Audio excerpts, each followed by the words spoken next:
Good idea, bad idea. One day, Bear had two ideas. The first idea was to clean up the kitchen. Bear put on his apron and a pair of yellow gloves. He didn't want his fur to get dirty. Bear had beautiful fur. He picked up a cloth and cleaned the kitchen. He wiped the table. He washed the dishes. He swept the floor with a hairy broom. Then he took off his apron and his gloves and sat down in his special armchair. He was very tired, but the kitchen was lovely and clean. Then Bear had the second idea. Honey will be home soon. I will cook her a seedy cake. Honey was a bird, and she liked seedy cakes. So Bear went back to the kitchen. He mixed up the flour and the sugar and the butter and the eggs and lots of black seeds in a bowl. He poured it all into a tin and put the tin in the oven. Just as the cake was ready, Honey flew in the kitchen window. "Hello, Bear," she said. "Hello, Honey," said Bear. Honey looked at the table. It was covered with eggshells. She looked in the sink.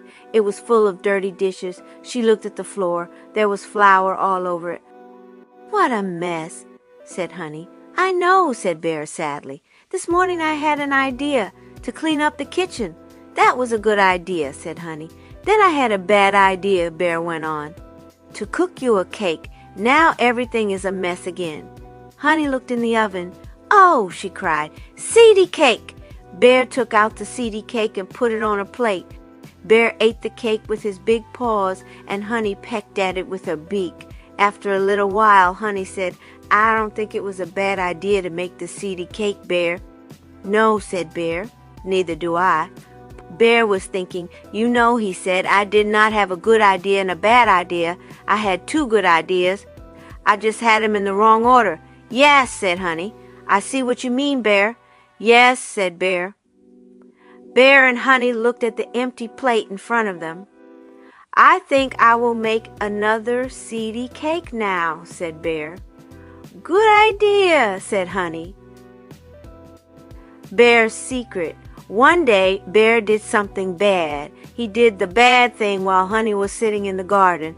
Bear took his bag of marbles and dropped them one by one down the plug hole of the kitchen sink. This was very bad, but he kept doing it until all the marbles were gone. "Oh dear," said Bear. Honey came in the back door. "What is it, Bear?" she asked. "Oh, nothing," said Bear quickly, hiding the empty marble bag. Honey poured herself a long glass of water. Some of it spilled into the sink. "That's very strange," she said. "The water will not go down the plug hole." "Won't it?" said Bear. "No," said Honey, peering down. "There must be something stuck down there." "I just remembered," said Bear suddenly. "I must go out into the garden right now to do some digging." But Honey did not seem to hear. She was inside the sink, looking down the plug hole. Out in the garden, Bear picked up a spade and dug in the dirt. He took the hose and poured water all over the earth until it turned into mud. Then he dug some more. "Bear!" Honey called out from the kitchen window. "I can't come now," Bear called back. "I'm far too dirty." He held up his paws. "Just come to the window, Bear," said Honey, "and look at what I found down the plug hole." On the window sill was a big bowl of marbles. "Ah," said Bear. "How did you get them out?" "I can make my neck quite long when I need to," replied Honey, "and I have my beak, you know." "Oh, well," said Bear, looking down at the ground. "I have to go back to my digging now." Later, when Honey was reading, Bear went into the kitchen and took out the marble bag from where he had hidden it. One by one, he put all the marbles from the bowl back into the bag. Bear never told Honey that he was the one who dropped the marbles down the plug hole. Bear never told anyone at all. Honey was bored. Bear was fast asleep in his special armchair, and Honey had no one to talk to and nothing to do. "Why does Bear have to sleep so much?" she wondered. "I hardly sleep at all. It's so boring for me when Bear is asleep." She looked out the window. How cold it must be out there.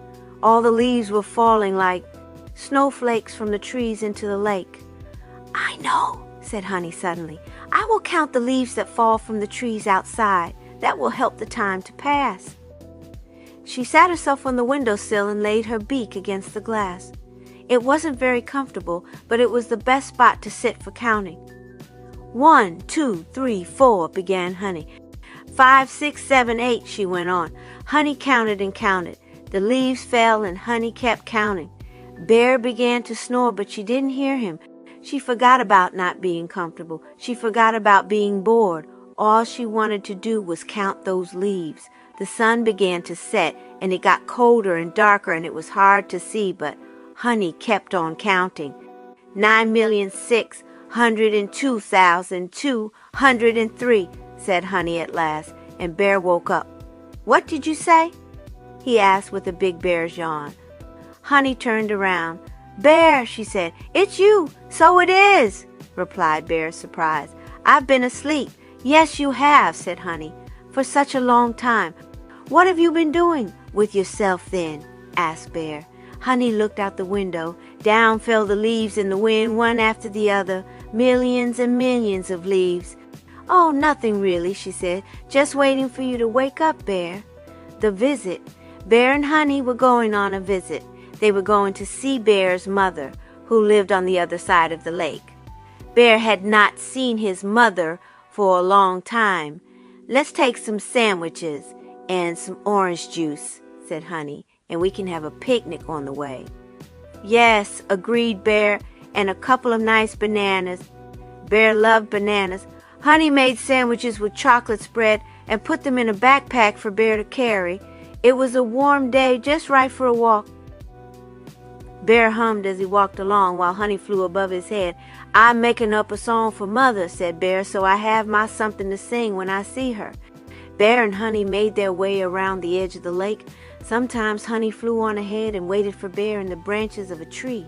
When they were halfway around, Bear called out to Honey, "Let's stop here and eat half our lunch."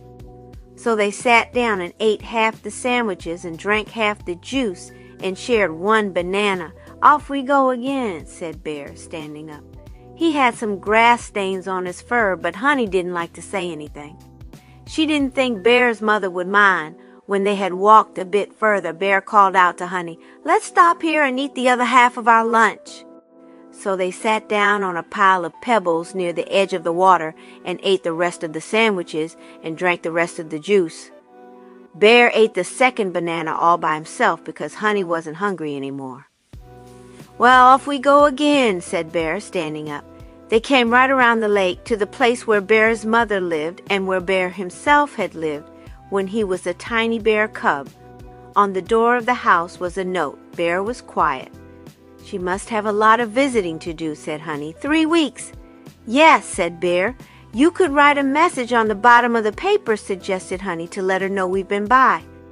Bear thought for a moment. "But if I do that, Honey, my mother will be sad that she missed us. If I don't write anything, she'll never know we were here, so she won't be sad."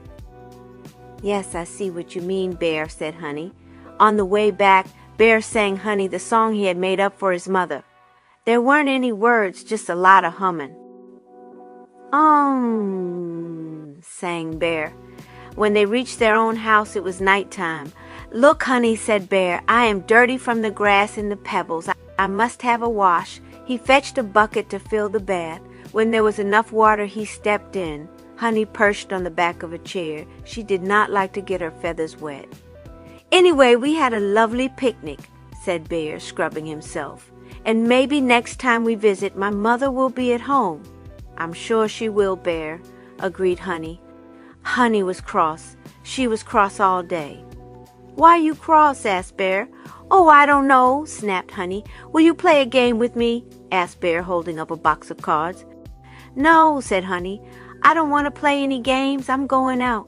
"But Honey," said Bear, "it's nearly dinner time and we are having peas." Peas was Honey's favorite dinner, but she flapped her wings at Bear. "I'm not hungry. I'm sick of peas and I'm sick of games. I'm going to fly away somewhere." Up she flew into the air and out the kitchen window. She did not even look back at Bear. She was so cross. Honey flew and flew. She flapped her wings, going faster and higher. She flew further than she had ever been in her life. She was so cross. She flew far away from the lake and the trees and far away from Bear. "I am very high in the sky," thought Honey. "I am higher than I have ever been." Honey began to feel tired. In the distance she saw a mountain. "I will stop there," she said to herself. When Honey reached the mountain, she fluttered down on a rocky ledge. "Hello, bird," said a voice. Honey turned and saw an eagle. Honey had never seen such a wonderful bird so close. "Is this where you live?" she asked. "Sometimes," replied the eagle. "I move about a bit, you know." "Do you?" said Honey. "I would like that, I think. Then I would not get so bored." "I never get bored," said the eagle. "There is too much to do." Up came the wind over the mountain top. Honey hung on tight. "What do you do?" she asked. Suddenly the eagle lifted his huge wings. He gazed down at the ground way below. Something was moving, a rabbit or a mouse. He raised a claw up into the air. Honey shivered. "Are you frightened?" asked the eagle. "No." Honey shook her head. "It's just the shadow of your wings. It makes me feel cold." "I have to go now," said the eagle. "I'm hungry. Perhaps I will see you later on." "Perhaps," said Honey. "Goodbye." When the eagle had gone, Honey spread out her own wings. They made only a tiny shadow. She moved her own little beak up and down. Honey did not need a big sharp beak or spiky claws to eat seeds or peas. She flew off the mountain and away. She flew and flew, flapping her wings harder and harder, until she came all the way back to the house, and to Bear. Bear was sitting at the table with a plate of peas. "Oh, Bear," cried Honey as she came in through the window, "are there any peas left?" After Honey finished her peas, she sat with Bear in his special armchair. "Your fur is so soft and warm, Bear," said Honey. "Are you still cross?" asked Bear. "No," replied Honey, falling asleep. She had flown such a long, long way. "Not any more, Bear."